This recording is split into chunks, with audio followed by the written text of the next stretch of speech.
Atenção! Começa agora uma teleaula de História do Ensino Médio. Você vai assistir a teleaula de número 23. Bons estudos!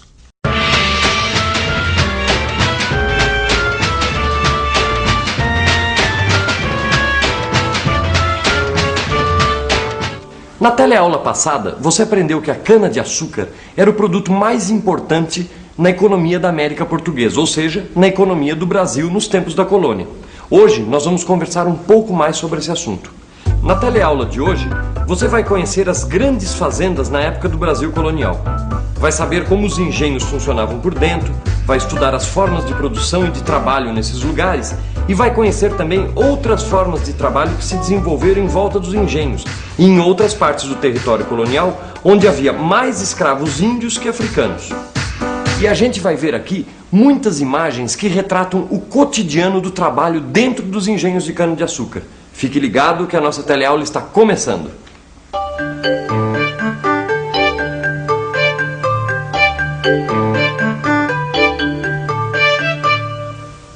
Na ocupação da América Portuguesa, a partir de 1530, grande parte do litoral norte e nordeste foi ocupada pela plantação de cana-de-açúcar.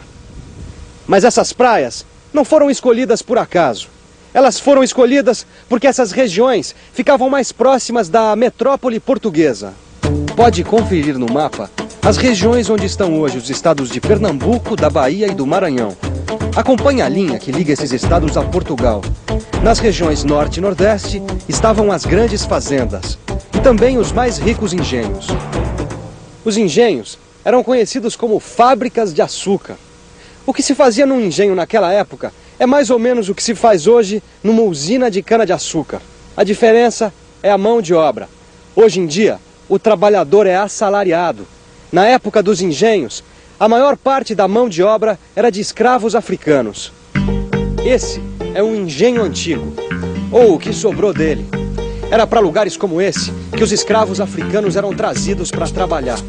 Hoje em dia, fica difícil da gente saber exatamente como era o cotidiano do trabalho escravo num engenho como esse. Mas através de documentos históricos, dá para imaginar como era a vida do escravo que era trazido da África. Que lugar é esse, hein? Isso aí é o que se chamava fábrica de açúcar, é um engenho. Isso é uma representação de um engenho. Exatamente, era para lugares assim que os escravos africanos eram trazidos. E você sabe como é que isso funcionava, hein? Para falar assim de cara, não sei não, viu, Gil? Pra gente saber como o engenho funcionava na prática, a gente precisaria de um documento histórico da época. Um importante documento histórico sobre a vida no engenho foi escrito pelo padre jesuíta Antonio. Eu tenho aqui alguns trechos escritos por ele sobre o engenho da Bahia no início do século XVIII. Antonio nos conta que o primeiro passo para uma boa produção de açúcar era a escolha da terra.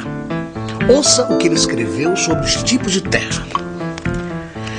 As que chamam massa-peixe, terras negras e fortes, são as mais excelentes para a planta das canas.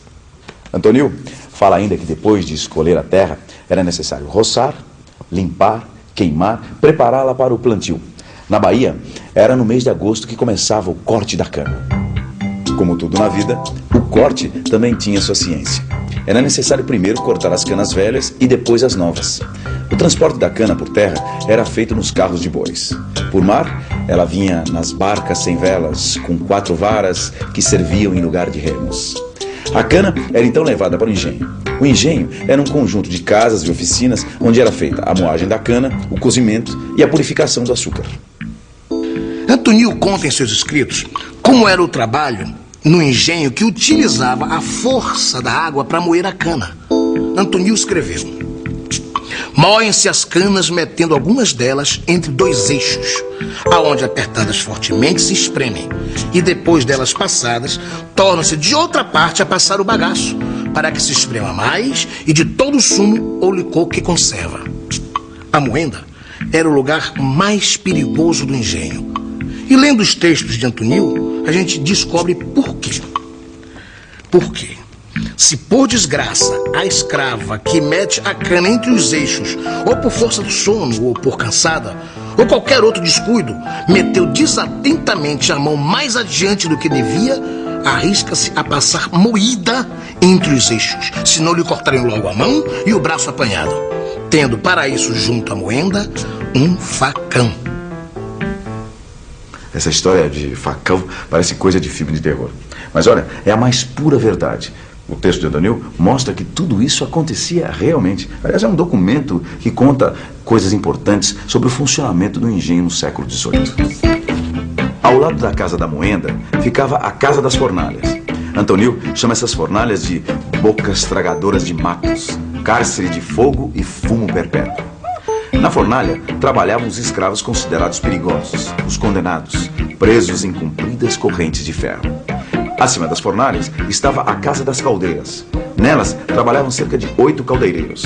Depois de purificado, o caldo era condicionado em grandes tachos, onde era levado ao cozimento. O açúcar era cozido e batido por 4 tacheiros. Todo esse trabalho era supervisionado pelo mestre do açúcar. Finalmente, fora do conjunto de casas que formavam o engenho, ficava a Casa de Purgar. Era nesse lugar que o açúcar já encaixotado era purificado e separado segundo a qualidade. Mais tarde o produto era pesado e encaixotado para venda. Era na Casa de Purgar que ficavam os escravos que eram responsáveis pelas formas de barro, as mães do balcão. Eles eram responsáveis pela separação do açúcar e também pela pesagem e pelo encaixotamento. Início do século XVIII. Os engenhos estão em pleno funcionamento. E em todas as fases da produção está a mão de obra escrava. O grande engenho colonial é moderno e escravista.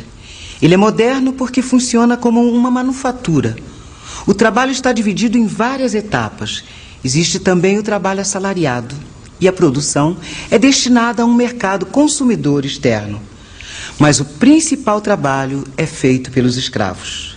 E nós podemos nos perguntar: por que os engenhos utilizam a mão de obra escrava africana? Para entender isso, é preciso voltar aos tempos do início da colonização. Século XVI, início da colonização portuguesa na América.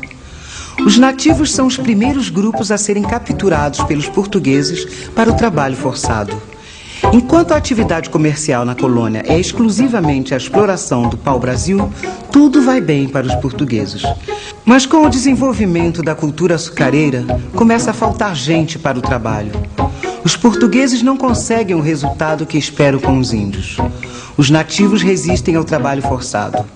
Ficam doentes pelo contato com os colonizadores. Muitos morrem e muitos outros fogem para o interior. Os jesuítas, por sua vez, contribuem para a falta de mão de obra, atraindo os índios para as missões.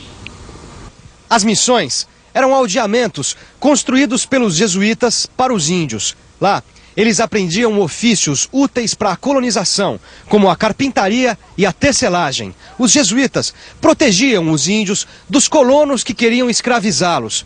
Mas, ao mesmo tempo, os jesuítas prestavam um grande serviço aos colonizadores, pacificando tribos inteiras que se revoltavam contra os portugueses.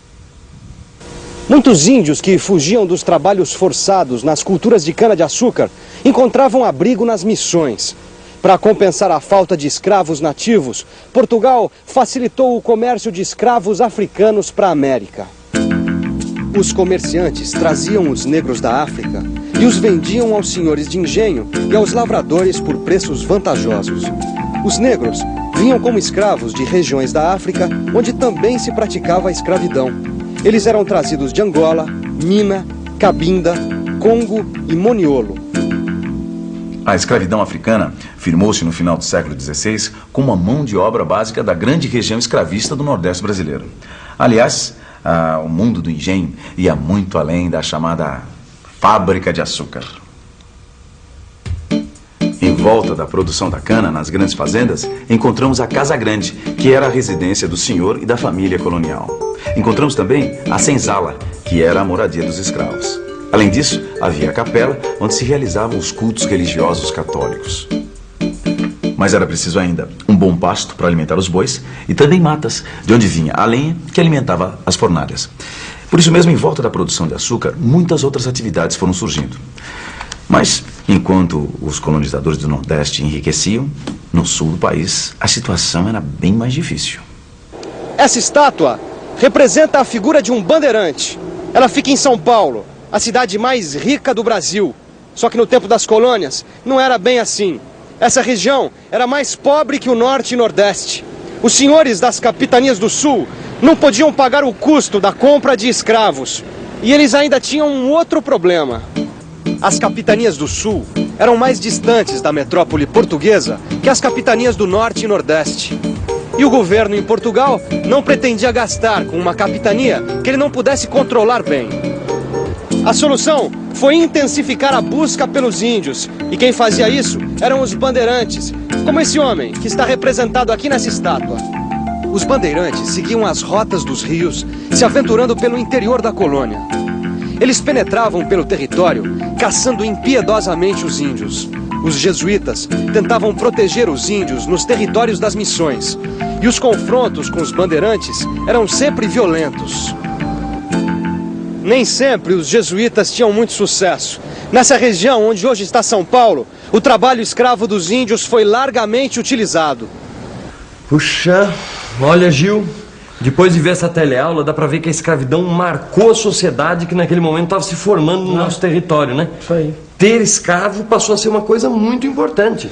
O escravo era um bem, né? Exatamente. Servia para medir a riqueza do senhor. Quer dizer, um homem de bem tinha que ter escravos em casa. E o mais incrível é que não havia reprovação pelo fato de você escravizar um outro homem, entendeu? Muito pelo contrário, a igreja aprovava, a sociedade aprovava, a justiça garantia, quer dizer, estava tudo em ordem. E até mesmo os países africanos, de onde vinham os escravos, não tinham nada contra esse sistema. Pois é uma coisa, né? Não, é incrível pensar, durante quase 300 anos, a colônia se manteve graças ao trabalho escravo. E não só de negros, né? Dos índios também. E olha, eu acho que essa aula aqui merece uma revisão. Opa, merece mesmo. Vamos fazer uma revisão? Vamos nessa? Vamos. E atenção, se liga aí que é hora da revisão. Na teleaula de hoje você conheceu como funcionava a cultura da cana-de-açúcar nos tempos da colônia. Você viu como eram os engenhos onde a cana era transformada em açúcar. E que esses engenhos prosperaram nas regiões norte e nordeste do território da América Portuguesa. Você aprendeu por que os negros africanos foram trazidos para trabalhar como escravos. Você viu ainda como era diferente a situação nas capitanias do sul do país, onde os bandeirantes caçavam os índios para o trabalho escravo. Bem, agora que você já sabe bastante sobre o trabalho na época do Brasil colônia, é hora de você arregaçar as mangas e estudar bem no seu livro de história. Na próxima teleaula, a gente se encontra. Até lá!